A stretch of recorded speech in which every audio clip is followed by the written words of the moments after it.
सगळ्यांना शुभ सकाळ. कसे आहात सगळेजण? आजचा दिवस तुमच्यासाठी खूप छान आनंदाचा जावो हीच देवाच्या चरणी प्रार्थना करते. स्वागत आहे तुमचं माझ्या मराठी व्लॉग चॅनलमध्ये. सकाळी मस्त अशी देवाची देवपूजा करून घेतली आणि लगेच मग मी किचनमध्ये आले. आज मला मुलांसाठी पास्ता बनवायचा होता आणि सोबतच त्यांना फ्रेंच फ्राईजसुद्धा खायचे होते.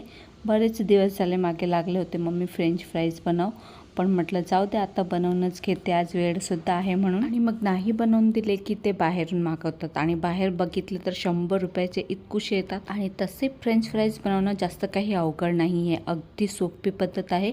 आणि बटाटेसुद्धा खूप स्वस्तच आहे, 20 रुपये किलोच आहेत. म्हणून म्हटलं चला आज थोडीशी जास्तच बनवून देते मुलांना. म्हटलं चला रेसिपी तुमच्यासोबतही शेअर करून घेऊया. तर त्यासाठी बटाटे घेतलेले आहे मी 1 किलोचे आणि त्याला गोल गोल चकत्यामध्ये कट करून घेतले आहे. आणि त्याला मग आपल्याला अशा उभ्या उभ्या चकत्या कट करून घ्यायच्या आहे. आणि सोबतच माझा इकडे पास्ता सुद्धा बनवणं सुरू आहे. तर आज तर किचनमध्ये मला भरपूर सगळी कामे करायची आहे. पास्ताही बनवायचा आहे, फ्रेंच फ्राईज बनवायची आहे आणि सोबत मला चिवडा सुद्धा बनवायचा आहे. चिवडा हे माझा संपला आहे, म्हटलं आजच बनवून घेते. तर आज तर उभं मला 3-4 तास किचनमध्ये लागणार आहे. पास्ताची रेसिपीसुद्धा मी बऱ्याच वेळा तुमच्यासोबत शेअर केलेली आहे आणि म्हणून आज काही शेअर केली नाही. आणि खूप छान टेस्टी असे पास्ता मी बनवते. आणि तरीही तुम्हाला रेसिपी हवी असेल तर मला कमेंट करा, नेक्स्ट टाइम मी नक्कीच अशी रेसिपी शेअर करेल तुमच्यासोबत. चला फ्रेंच फ्राईज कट करता करता एकीकडे मी पास्तासुद्धा बाफायला ठेवले होते आणि तेही आता वाफवून झाले आहेत आणि ते थंड होत आहे. तोपर्यंत पहा अशा प्रकारे मला फ्रेंच फ्राईज कट करायचे आहेत. आधी सगळे बटाटे गोल कट करून घ्यायचे आणि नंतर असे आडवे कट करायचे. तसे तर सगळ्यांना माहितीच आहे फ्रेंच फ्राईज कसे कट करतात म्हणून, पण जास्त पातळ करायचे नाही, थोडेसे जाडच ठेवायचे आहेत.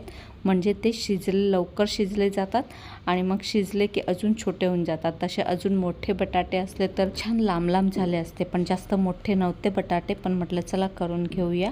आणि सगळे बटाटे कट करून झाले आणि मग गरम पाणीही ठेवलं होतं मी गॅसवरती. त्यामध्ये सगळे बटाटे आपल्याला टाकायचे आहे. थोडंसं मीठही टाकायचं आहे, म्हणजे नंतर मग मीठ टाकायची गरज पडत नाही. आणि 2-3 पाण्याने आधी आपल्याला हे बटाटे स्वच्छ धुवून घ्यायचे आहे, नंतरच याला पाण्यामध्ये घालायचे. आणि पाण्यामध्ये याला जास्त वाफवायचं नाही आहे, अगदी 60 ते 70% आपल्याला याला वाफवायचं आहे, नाहीतर मग जास्त शिजले जातात आणि मग ते तुटून जातात तळत्या वेळेस. म्हणून जास्त शिजवायचे नाही याला, म्हणजे वाफवायचे नाही आहे. आणि पहा एकीकडे मस्त माझा पास्तासुद्धा बनवून तयार झालेला आहे. जेव्हा कधीही मी किचनमध्ये घुसते तेव्हा मल्टीटास्किंग काम नेहमीच करत असते, म्हणजे आपला खूप सारा वेळ वाचतो. आणि पहा एक साईडवरती आता इकडे फ्रेंच फ्राईजसुद्धा वाफवली जात आहे. चला आता नाश्ता बनवून तर तयार झालेला आहे आणि देते मी आता मुलाला खायला.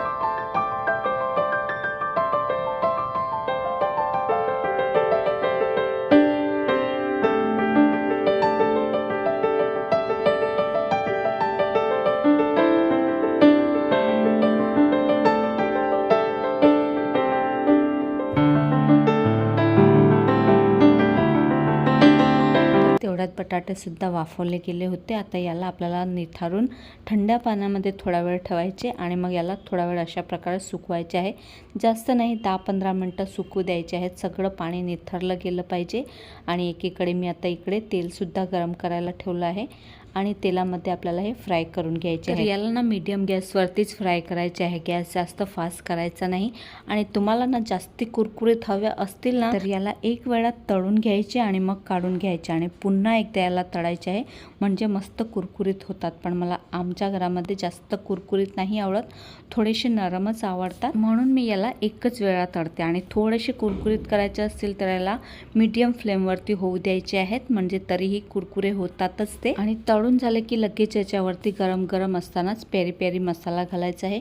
खूप छान टेस्ट लागते पेरी पेरी मसाला घातल्याने. मीठ तर आपण आधीच घातलेलं होतं म्हणून आता नाही घालायचं, तरीही घालायचं असेल तर थोडंसं मीठ घालायचं आणि मिक्स करून घ्यायचं.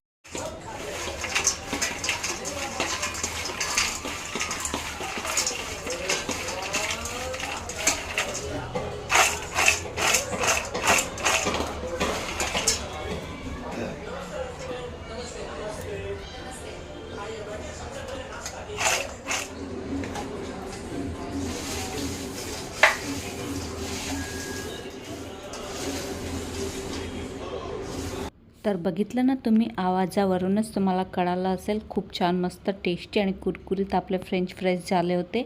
आणि आत्ता मला चिवडासुद्धा बनवायचा होता.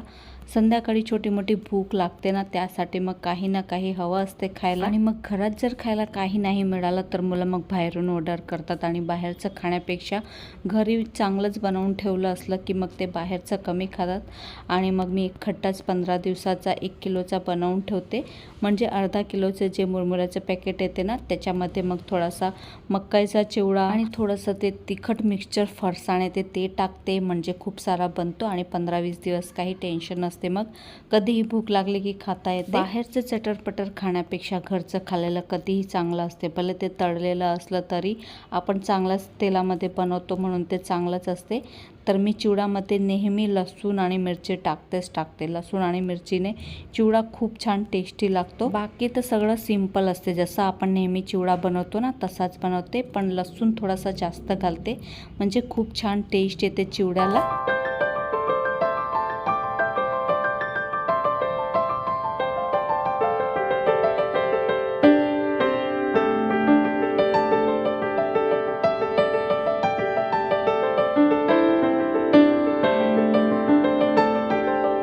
चला 15-20 दिवस तरी नाश्त्याचं टेन्शन मिटलं आता. तसं तर मला हे सगळं बनवायचा काहीच कंटाळा येत नाही, कितीही पदार्थ मी बनवू शकते. पण हे सगळं बनवल्यावर किचनची जी हालत होते आणि जे सगळे भांडे निघतात ना एवढे सगळे, तर तेच घासायचा मला खूप जास्त कंटाळा येतो. पण चला, असो करावं तर लागणारच आहे. आणि मध्ये मध्ये थोडे भांडे मी घासून घेते, म्हणून मग जास्त ढिगारा जमा होत नाही. आणि मग एकदाच किचन क्लीन झाल्यावर मनालाही वेगळंच समाधान मिळते. बघू शकता तुम्ही, सगळं किचन हे क्लीन करून घेतलेलं आहे. भांडे सुद्धा सगळी घासून घेतलेली आहे. आणि किचन छोटं असल्यामुळे जास्त राडाही मी जास्त वेळ ठेवू शकत नाही किचनवरती. चला, आता किचनचं काम तर झालं. आता हा जो भाजीपाला मी घेऊन आली होती याला स्वच्छ धुवून ठेवायचा आहे, डब्यामध्ये पॅक करून ठेवायचं आहे. कारण की अखजी असल्यामुळे मी भाजीपाला आणला होता आणि तसाच ठेवून दिला होता फ्रीजमध्ये. अजिबात त्याला क्लीन करायचा मला वेळच नव्हता. आता वेळ होता तर जो भाजीपाला धुवून ठेवायचा आहे तो धुवून ठेवणार आहे आणि जो असाच ठेवायचा आहे तो असाच ठेवून देईन डब्यांमध्ये.